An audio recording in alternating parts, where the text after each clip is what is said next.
성회로 공포할 여호와의 절기들이라는 제목으로 하나님 말씀 전하겠습니다. 어떤 인터넷 사이트에 사진과 함께 글이 올라왔는데 많은 사람들이 공감을 자아내며 함께 웃게 된 그런 사진이 있었어요. 사진은 다음과 같습니다. 그런데 글에는 뭐로 되어 있냐면 밑에 글에는 이렇게 글이 올라와 있어요. 오빠 저기 자리에 놨는데 왜 주차 안 해? 왜 주차를 안 했을까요? 왼쪽에 있는 차는 저도 잘 몰라서 슈퍼카 람보르기니와 오른쪽에 있는 차가 페라리라고 합니다. 맞나요? 잘 모르겠어요. 하여튼 보통 4억 원, 5억 원 하는 억대의 슈퍼 비싼 차들이죠. 근데 저 사이로 누가 감히 차를 쉽게 넣을 수 없었다는 거죠. 그러면서 댓글에 뭐 이런 글들이 많이 달렸어요. 빵 터지네. 정말 공감 간다. 그리고 제일 공감이 됐던 말은 너 같으면 되겠냐. 스치면 팔아야 돼. 스치면 너 팔아야 돼. 오늘 맞선 자리에 멋진 두 남녀 총각이 맞선을 보고 있었어요. 근데 둘 다 상대방이 마음에 들지 않았나 봅니다. 그래서 그 맞선 자리가 너무너무 불편했던 거죠. 그래서 남자가 먼저 핑계를 대고 일어서려고 하는데 마침 전화가 왔어요. 핸드폰 전화. 그래서 서둘러 받는 척 했는데 알고 보니 광고 전화였어요. 근데 밖으로 나가서 중요한 전화를 하고 온 것처럼 다시 들어오더니 여자애 이렇게 말합니다. 아유 죄송합니다. 저희 할아버지가 방금 돌아가셨다는군요. 가봐야겠습니다. 그러자 이 말을 들은 상대 여자가 이렇게 말했어요. 휴, 다행이네요. 그쪽 할아버지가 안 돌아가셨으면 저희 할아버지께서 돌아가실 뻔했어요. 어느 자리에 있느냐에 따라 그것이 불편하게 느껴지기도 하고 또 즐겁게 느껴지기도 한다는 것이죠. 우리 모두에게는 각자 있어야 될 자리가 있다는 거죠. 그리고 그 자리가 편하게 느껴지는 자리, 즐거움이 있는 자리, 기쁨의 자리였으면 좋다는 거예요. 그런데 그 자리가 내가 있어야 될 자리가 불편한 자리, 있고 싶지 않은 자리, 괴로운 자리면 그것만큼 또 힘든 일도 없다는 것이죠. 여러분들은 어떠신가요? 여러분들 지금 앉아있는 이 자리 기쁜 자리이신가요? 대답 소리가 의외로 좋은데요. 즐거운 자리이신가요? 네. 이 자리가 복된 자리, 축복의 자리인 줄 믿습니다. 우리는 그런 자리에 있어야 되는 거죠. 내가 있는 자리가 의무감에 있는 자리, 어쩔 수 없이 있는 자리가 아니라 기쁨의 자리, 즐거움의 자리, 내 심장이 뜨게 하는 자리, 그 어떤 일을 할 때보다 나를 가슴 설레하게 하는 그런 자리, 그런 자리가 우리 있을 때, 그런 자리에 우리가 있을 때 우리 스스로 기쁘고 설레고 가슴 떨리지 않겠습니까? 오늘 이 자리가 우리 모두에게 그런 자리가 되기를 바랍니다. 우리 예배의 자리가 그런 복된 자리가 되기를 주의 이름으로 간절히 축원드립니다. 오늘 우리 본문에서는요, 이스라엘 백성들에게 이들이 지켜야 될 여호와의 절기들에 대해서 말씀하고 있어요. 지금 우리는 레위기 말씀을 함께 읽고 있는데요. 레위기 말씀은 주로 율법의 말씀들이고 이 율법의 말씀들의 핵심 주제를 다르게 표현한다면 왜 하나님께서 이 율법의 말씀들을 주셨느냐? 그 이유에 대해서 다르게 표현한다면 그거는 한마디로 말한다면 하나님이 우리에게 주시는 성결 규례라는 것이죠. 즉, 이 말씀을 통해, 율법의 말씀을 통해 우리가 그 말씀을 듣고 따르면 우리가 성결해지고 거룩해지고 깨끗해지게 된다는 것이겠죠. 그래서 우리 본문에 보면 레위기의 말씀이 다 대부분 그래요. 그래서 18장부터 20장까지는 일반 백성들의 성결 규례에 대해서 기록하고 있고, 그리고 21장부터 22장까지는 제사장들의 성결 규례에 대해 말씀하고 있고, 오늘 우리가 이제 읽기 시작한 레위기 23장에서는 이제 각종 절기 관련 규례에 대해 기록하고 있어요. 성결 규례라 하면 우리말로 표현하면 이제 깨끗해지는 거죠. 그래서 깨끗해지고 그래서 거룩해지는 방법에 대해 기록해 놓은 말씀이 바로 성결 규례예요. 그러면 왜 하나님이 이토록 성결 규례에 대해 이스라엘 백성들이 깨끗해지는 것에 관심이 있는 것일까? 이유는 단 하나겠죠. 이스라엘 백성들이 이제 신분이 달라졌으니까. 여러분, 이스라엘 백성들이 이 레위기 말씀을 어디서 받았다고 그랬어요? 시내산에서 받았어요. 시내산에서 이스라엘이 600여 가지가 넘는 하나님의 말씀, 십계명 돌판과 함께 율법의 말씀을 받았을 그 당시 이스라엘 백성들의 상태는 어떤 거예요?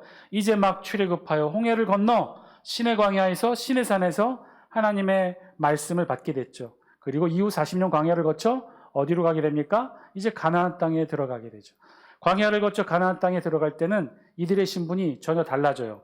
이제는 막 출애굽했을 때 저들의 신분은 뭐였어요? 노예였잖아요. 그런데 이제 하나님의 말씀을 받고 40년 광야에서 훈련하고 가나안 땅에 들어갔을 때는 최종의 하나님의 백성 선민이 되었단 말이에요. 그 노예에서 선민으로 이들을 탈바꿈시켜주는 것, 이들의 신분을 변화시켜주는 것은 바로 이 말씀이었다는 거죠. 그래서 율법의 말씀을 성결규례, 깨끗해지게 해주는 그런 말씀들이라는 거죠. 그래서 이 말씀들을 왜 하나님이 이스라엘 백성들에게 주셨느냐? 이제 이스라엘 백성들의 신분이 바뀌었다는 거예요. 애굽의 노예의 신분이었다면 이제는 하나님의 선민의 신분으로, 하나님의 백성의 신분으로, 노예에서 하나님의 백성이 되었으니 예전의 습관, 더러운 생각들, 우상 숭배에 물든 모든 문화와 관습들은 깨끗이 다 버리고 이제 율법으로, 성결규례의 말씀으로 깨끗해져서 하나님의 선민으로 올바르게 하나님의 백성으로 말씀을 수행할 수 있는 그런 하나님의 백성으로 만들기 위해 이런 성결규례의 말씀을 주셨다는 거죠. 자, 그리고 이제 23장부터는 이스라엘 백성들이 선민으로 성결을 유지하기 위한 하나의 방법으로 절기들에 대해 말씀해 주고 있는데, 이 절기들을 그래서 주기적 성회라고 표현합니다. 그러니까 정해진 시간에 이들이 모여서 이 절기들을 통해, 성회를 통해 이들이 또한 깨끗해지는 거죠. 거룩해지고 구별되어지는 거죠. 그래서 마찬가지로 이 성회도 어떻게 하면 이스라엘 백성들이 깨끗하고 거룩해질 수 있는지의 관점에서 말씀을 바라봐야 돼요. 그래서 23장은 1년 중 꼭 지켜야 될 각종 절기들에 대해서 쭉 기록합니다. 그걸 간단하게 요약하면, 아주 한 구절로 요약하면 안식일과 7대 절기로 요약할 수 있어요. 그러니까 안식일과 7가지의 절기들을 통해서 이스라엘 백성들이 주기적 성회로 모여 하나님이 주신 이 율법의 말씀으로 함께 읽고 깨끗해진다, 거룩해진다, 구별되어진다는 거예요. 그래서 이런 율법과 주기적 성회를 통해 노예 신분이었던 이스라엘 백성들이 무엇이 되는 거예요? 하나님의 거룩한 백성, 선민으로 탈바꿈하는 과정이 바로 성결규례 율법의 말씀이었다는 거죠. 자, 오늘 우리 본문 23장 2절에서는 그래서 그 첫 번째 주기적 성회 안식일에 대해 말씀하고 있어요. 그래서 함께 2절 말씀 영상을 통해 같이 한번 읽습니다. 시작. 이스라엘 자손에게 말하여 이르라. 이것이 나의 절기들이니 너희가 성회로 공포할 여호와의 절기들이니라. 아멘. 오늘 본문의 서론격인 말씀이기도 하죠. 이것이 나의 절기들이니 하면서 제일 먼저 무슨 절기, 주기적 성회 첫 번째로 뭘 말씀하고 계셔요? 안식일에 대해 말씀하고 계셔요. 그리고 그 다음에 이어지는 우리 본문들에서는 유월절과 무교절에 대해서 말씀하셔요. 자, 그러니까 하나님의 절기 규례들 중에서 가장 기본이 되는 첫 번째 절기는 뭐냐면요, 안식이래요. 매주일 7째 날에 거룩한 성회로 모이게 하는 것. 그래서 하나님은 이 2절 말씀을 통해 이렇게 말씀하셔요. 이 안식일을 너희가 성회로 공포할 여호와의 절기들이니라. 너희가 성회로 공포할 여호와의 절기들이라. 성회라고 해서 성회. 성회라는 뜻은 한자풀이 그대로 하면 거룩한 모임이에요.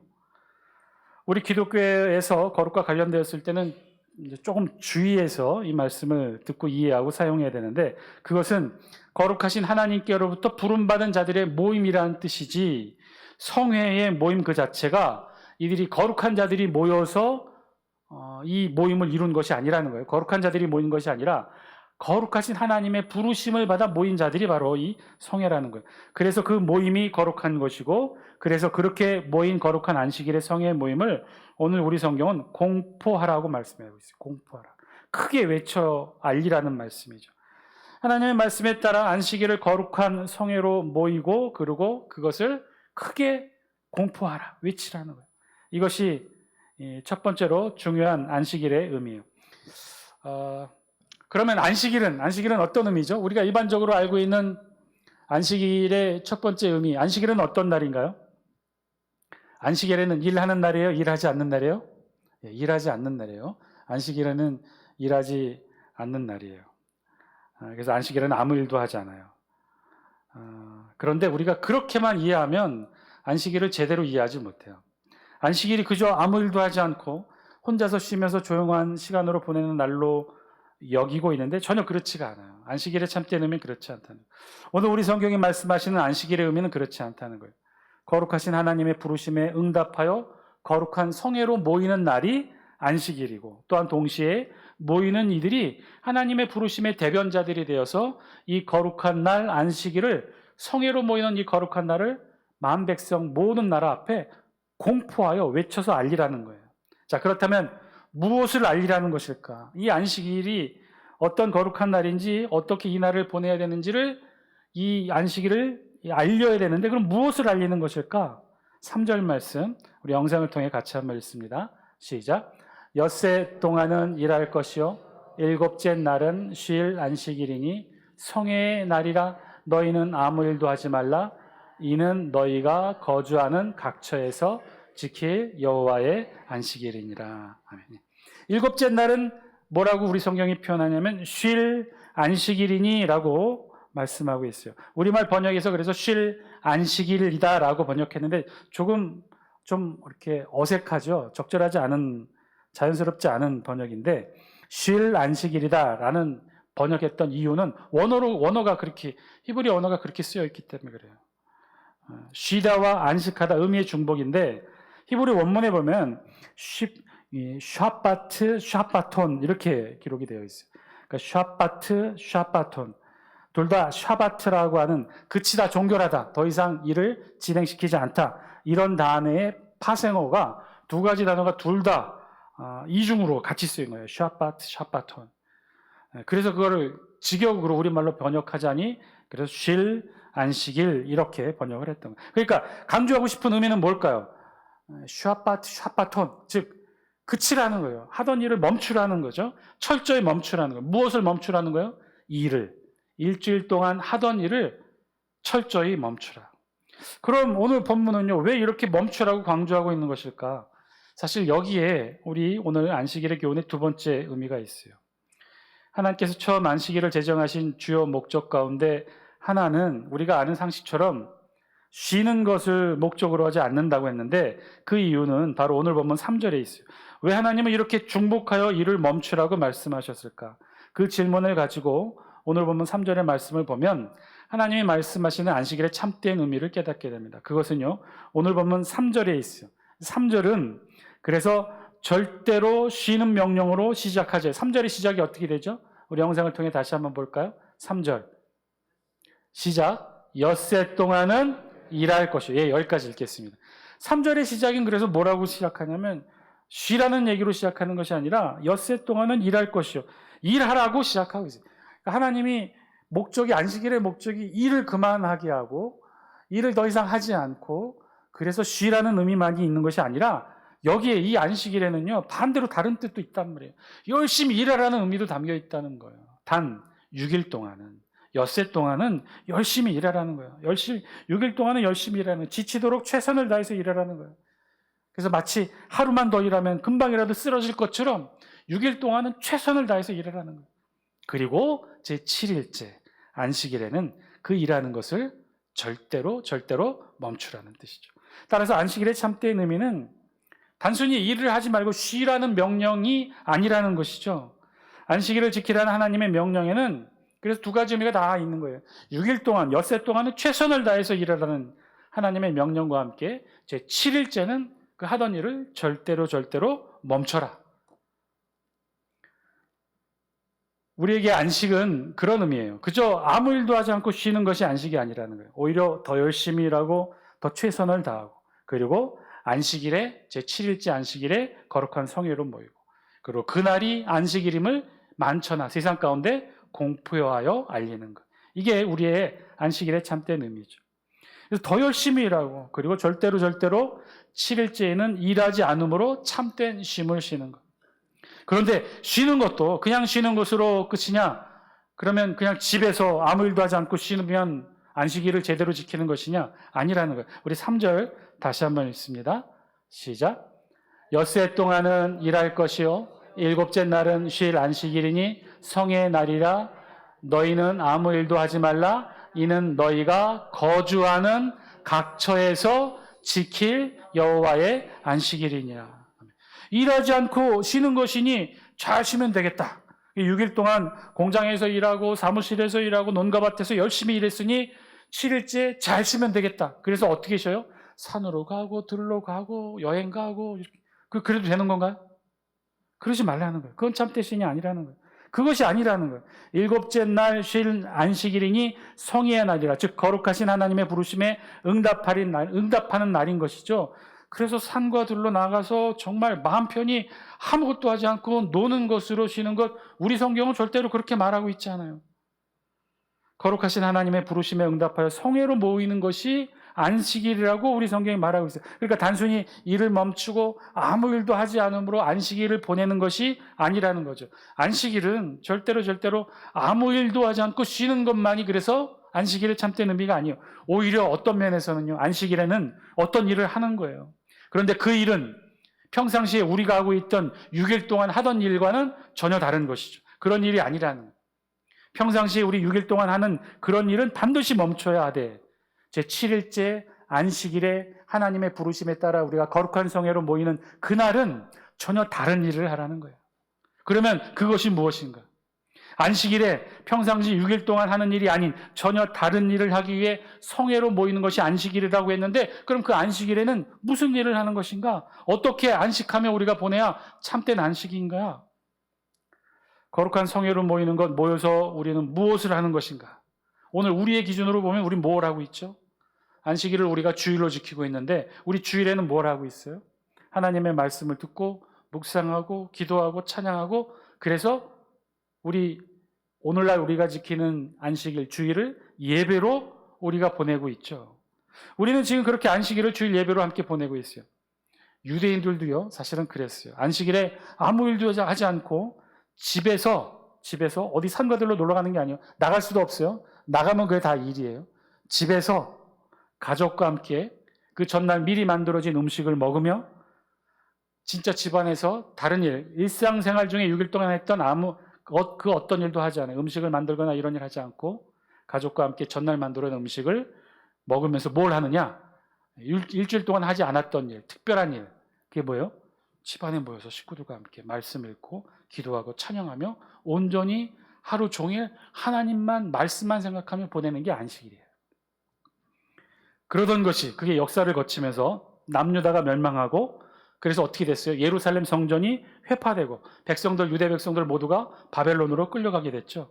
그래서 그들은 잃어버린 성전 대신에 끌려간 그곳에서 무엇을 만들었냐면 회당을 짓습니다. 그리고 그곳에 모여서 안식일을 보냈어요. 안식일에 회당에 모여 정해진 순서에 따라 한 사람씩 돌아가면서 회중들이 읽었습니다. 앞에 나와 성경 말씀을 읽었어요. 그리고 그 읽은 본문에 대해 어떻게 했느냐? 자신의 느낌, 생각을 말하는 거죠. 우리 새벽 기도 시간에 우리가 정해진 순서의 본문에 따라 성경 통독을 쭉 하고 있죠. 유대인들도 회당에 모여서 그랬어요. 정해진 날짜, 정해진 순서의 본문을 회중들이 대신에 돌아가면서 읽고, 그리고 그것으로 끝나는 것이 아니라 읽고 난 뒤 자신에게 느껴진 바, 또 자신에게 주셨던 말씀, 또 자신이 깨달은 바를 간단하게 간증 형식으로 이야기를 합니다. 그러면 그걸 다 듣고 나서 나중에 누가 그것을 전문적인 지식을 가지고, 성경 지식을 가지고 성경 본문을 한 번 더 설명해주고 마무리를 짓느냐? 랍비가 그렇게 했다는 거예요. 그래서 이 랍비가 생겨난 것은 유대 백성들이 바벨론 포로 이후에 생겨난 직종 중에 하나예요. 랍비. 2000년 전에 예수님께서 이 땅에 오셨죠. 예수님이 이 땅에 오셔서 처음으로 유대 백성들에게 복음을 전하십니다. 어디서 전하셨어요? 어디서 예수님이 복음을 전하셨어요? 다 함께 누가복음 4장 16절 말씀 영상을 통해 같이 한번 읽습니다. 시작. 예수께서 그 자라나신 곳 나사렛에 이르사 안식일에 늘 하시던 대로 회당에 들어가사 성경을 읽으려고 서심해. 뭐라고요? 안식일에. 그 다음 표현이 중요해요. 두 번째 줄 안식일에. 예수님께서 자신이 자라나신 곳 안식 나사렛에 이르사 안식일에 어떻게 했어요? 늘 하시던 대로. 그러니까 예수님도 늘 안식일에 어디에 가신 거예요? 회당에 가셨어요. 그리고 회당에 가셔서 들어가서 성경을 읽으려고 서셨다는 거예요. 늘 그래왔던 거죠. 안식일에 회당에 모여 성경을 읽으며 안식일을 예수님도 이 땅에 오셔서 그렇게 보냈던 거예요. 예수님도 이 땅에 오셔서 안식일에 홀로 산에 가서 안식일 지키신 거 아니에요. 회당에 가서 말씀을 읽음으로 그렇게 안식일을 보냅니다. 그런데 그날 예수님이 회당에 들어가서 말씀을 읽게 되었는데 어떻게 됐느냐? 다 함께 영상을 통해 4장 17절 말씀도 같이 한번 읽습니다. 시작. 선지자 이사야의 글을 들이거늘 책을 펴서 이렇게 기록된 데를 찾으시니 곧 뭐라고 그랬어요? 선지자 이사야의 글을 들이거늘 책을 펴서 이렇게 기록된 데를 찾으시니. 당시는 성경책이 두루마리 성경책이에요. 그래서 이사야 두루마리, 모세오경 두루마리, 예언서 두루마리, 시가서 두루마리 이렇게 구분되어져 있어요. 그런데 그때 읽어야 될 본문이 어디였던 거예요? 그 회당에서 읽어야 될 본문이 이사야였던 거예요. 이사야 중에서도 그때까지 읽어야 되는 본문 순서가 있었어요. 예수님도 그 본문을 받으신 거예요. 예수님이 이사야의 글을 읽으려고 이렇게 애써 성경책 찾아 펴신 거 아니에요. 오늘날 같은 편권의 책으로 된 것이 아니기 때문에 그렇게 원하는 말씀 찾기 위해서는 두루마리를 찾아서 이렇게 오셔야 돼요. 그럴 수가 없었어요. 자신에게 주어진 본문의 순서 그대로 예수님도 읽으셨던 거예요. 그런데 그 본문이 공교롭게 어디예요? 이사야 61장 1절 이하. 우리 누가복음에 있는 본문 4장 18절 19절 영상을 통해 같이 한번 읽습니다. 시작. 주의 성령이 내게 임하셨으니 이는 가난한 자에게 복음을 전하게 하시려고 내게 기름을 부으시고 나를 보내사 포로된 자에게 자유를, 눈먼 자에게 다시 보게 함을 전파하며 눌린 자를 자유롭게 하고 주의 은혜의 해를 전파하게 하려 하심이라 하였더라. 이사야 61장 1절 이하에 있는 말씀이었어요. 공교롭게. 그래서 예수님이 그 본문을 읽으신 거예요. 그리고 예수님이 무엇을 하실 차례요? 그 읽은 본문에 대해 예수님의 느낌과 생각들을 말씀하셔야 될 차례잖아요. 예수님 뭐라고 말씀하셨어요? 누가복음 4장 20절 21절 영상을 통해 함께 읽습니다. 시작. 책을 덮어 그 맡은 자에게 주시고 앉으시니 회당에 있는 다 주목하여 보더라. 21절. 이에 예수께서 그들에게 말씀하시되 이 글이 오늘 너희 귀에 응하였느니라 하시니라. 아멘. 이 글이 오늘 너희 귀에 응하였느니라.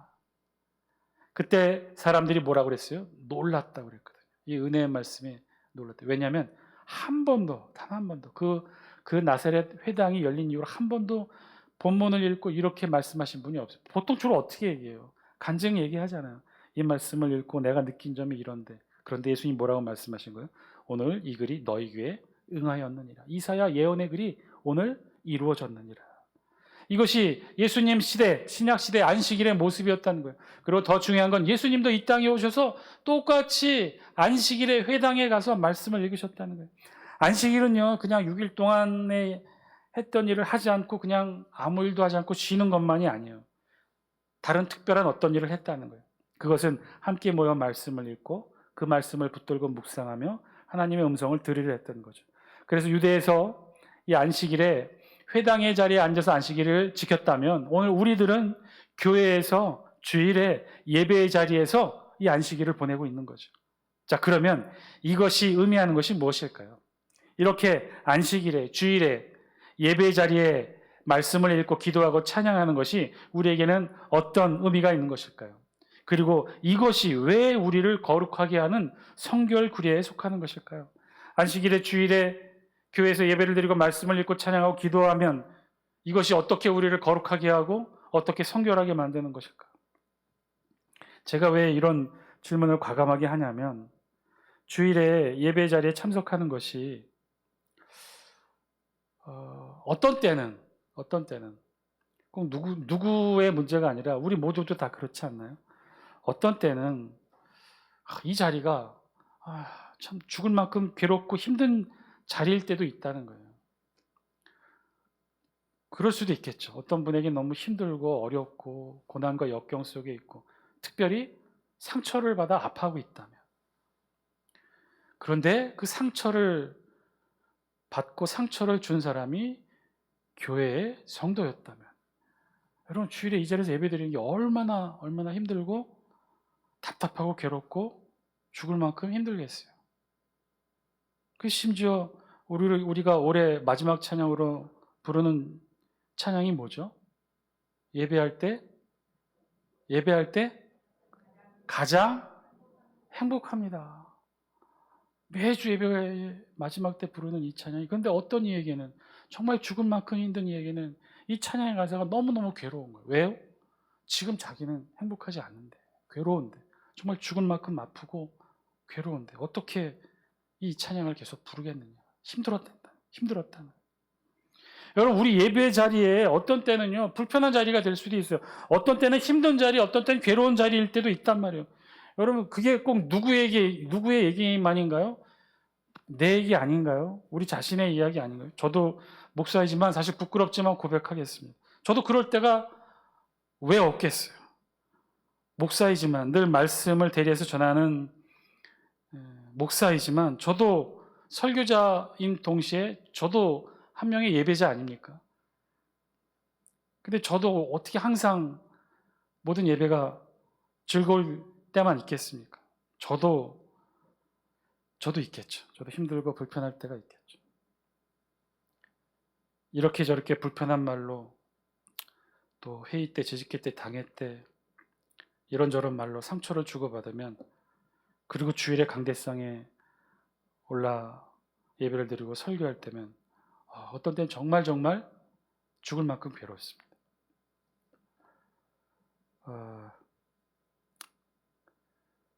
더 괴로운 거, 저라고 부부싸움을 안 하겠습니까? 또 저의 자녀들이라고 부모 속을 안 썩히고, 또 저도 부모지만 목사인 부모라고 자녀 마음에 상처를 안 주겠습니까? 그런데 주일에 같이 앉아서 예배를 드려야 되잖아요. 그러면 그때 얼마나 불편할까요?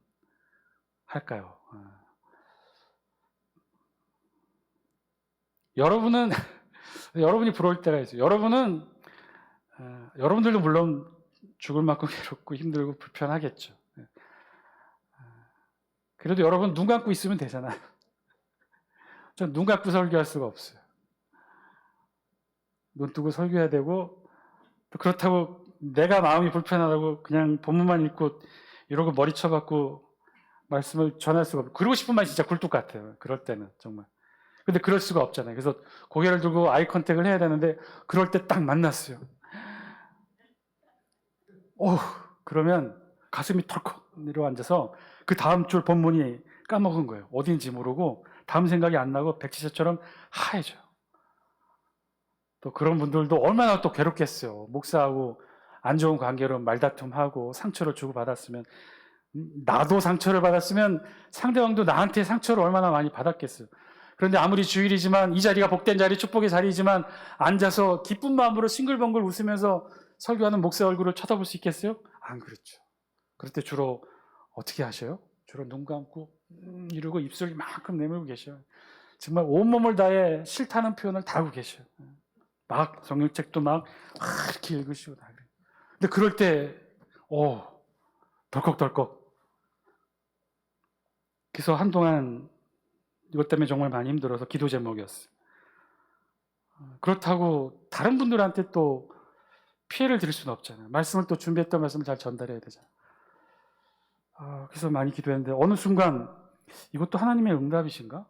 어느 순간부터는 불편해하시는 분, 그것을 어쩔 수 없이 쳐다를 봐야 되는데, 그러면 눈을 마주치면 내가 힘들어지는데, 그런데 어느 순간 용기를 내서 그쪽 부분을 이렇게 쳐다봤는데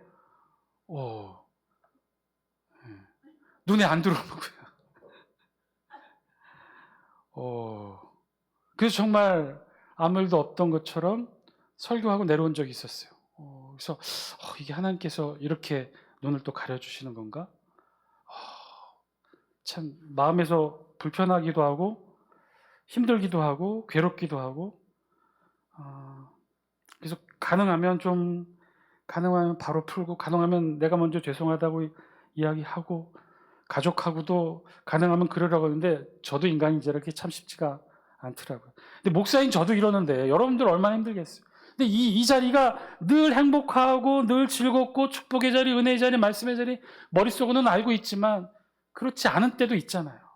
그러면 어떻게 되는 것일까요? 그럼 이게 무슨 의미가 있는 걸까요? 그럼 바꿔 얘기하면 이 자리가 말씀의 자리, 은혜의 자리, 축복의 자리, 안식일이고 거룩한 성회로 모이는 자리인데, 그런데 그 자리가 우리의 영적 상태에 따라, 우리의 기분에 따라 어떤 땐 축복의 자리고 어떤 땐 괴로움의 자리가 되고 그렇게 바뀌는 것일까요? 그럼 그것도 문제가 있는 것 아닌가요? 우리 다시 한번 2절 말씀 우리 영상을 통해 같이 한번 읽습니다. 시작. 이스라엘 자손에게 말하여 이르라. 이것이 나의 절기들이니 너희가 성회로 공포할 여호와의 절기들이니라. 아멘. 성회로 공포할 누구의 절기들이라고요? 여호와의 절기들이라고요. 안식일은요, 성회로 공포할 여호와의 절기들, 즉 여호와의 절기들이라는 말씀의 뜻은 이 날은 누구의 날이라는 거예요?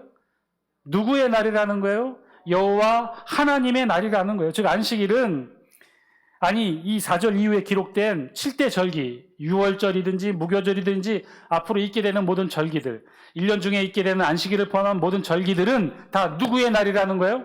여호와 하나님의 날이라는 거예요. 사랑하는 장수교 성도 여러분, 오늘 말씀해 주시는 하나님의 음성 저와 여러분들이 들을 수 있게 되기를 바랍니다.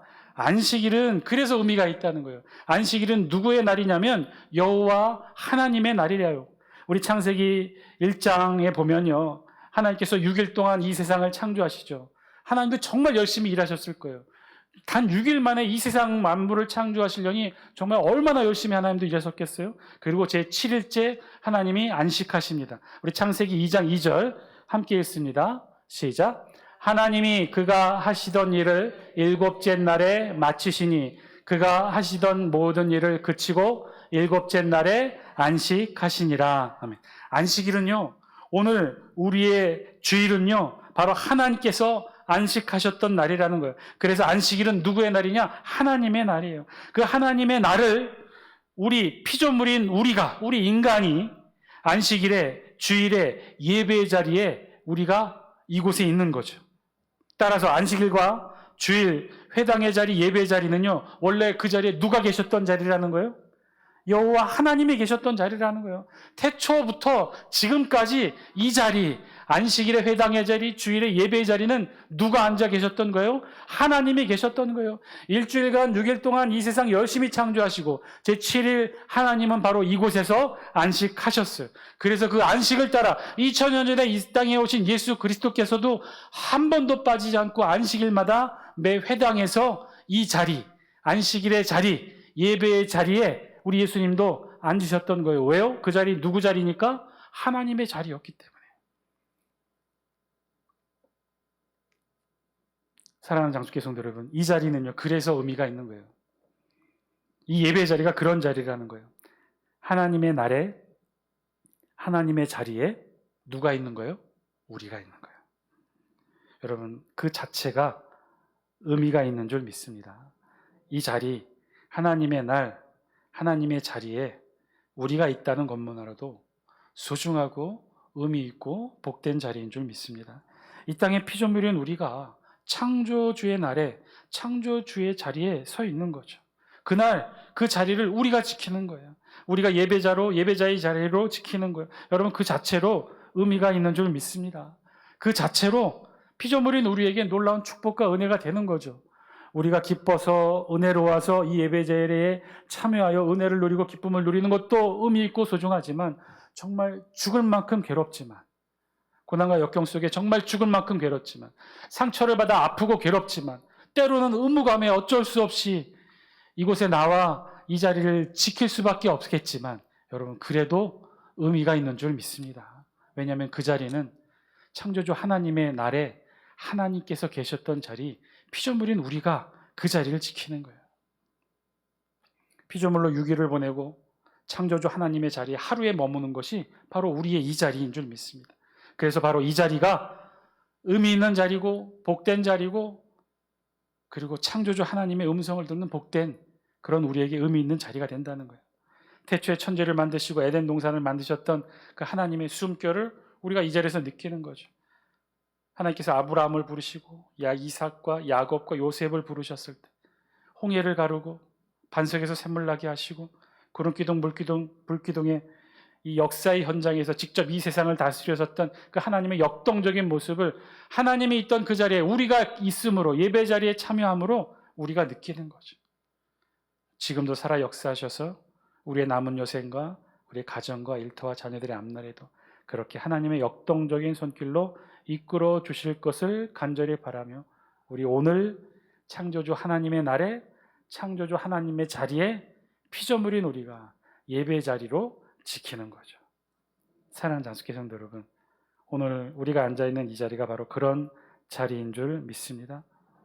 이 예배 자리가 하나님의 자리인 줄 믿습니다. 그 자리에 우리가 있는 거죠. 예배 자리로 참여하는 거죠.